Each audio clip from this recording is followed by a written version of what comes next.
which means that we may have to wrap up the session prematurely. It's a bit unfortunate, but that's how life is at times.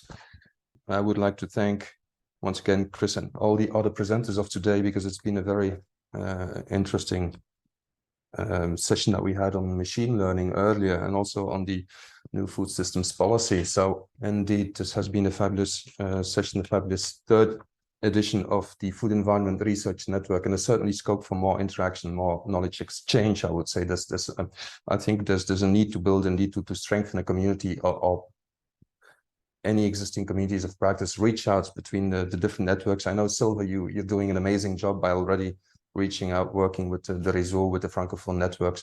You're working with ANH. So that's basically where we need to go, because we need to strengthen the voice of food environments, not only research, but also advocacy, and try to influence and nudge systems on the continent as much as we can.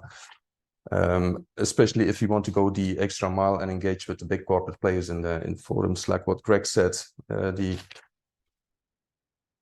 Afro Food Systems Summit, if you want.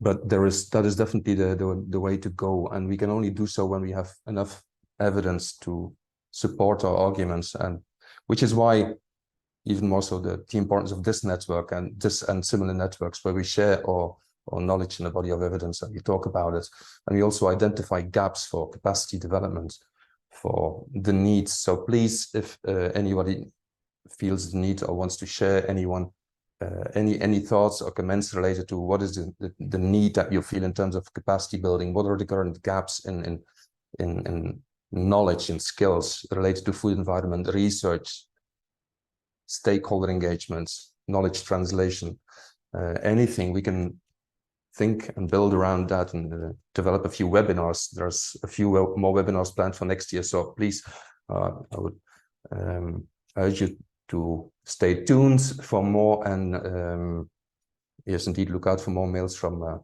either the FERN Secretariat or from us. And with this, I will have to then close the third day of the FERN session. I would like to thank all the presenters, everyone that has been present here, that was here throughout the 3 days, day 1, day 2. We've had excellent sessions. I would like to thank most of all also the FERN Secretariat and the pivotal role of Silva. And Silva, what you are doing, you are driving this agenda, you're driving the FERN conference. Amos asked me specifically to recommend you. So thank you very much for driving this whole agenda and this conference. Then there's obviously the colleagues from ANH Academy, from the other partners that FERN is already working with. There's the colleagues from my team, the Food Samsa team in South Africa, the colleagues from Munich in Germany, and all the other people that are involved in one way or the other with the FERN network.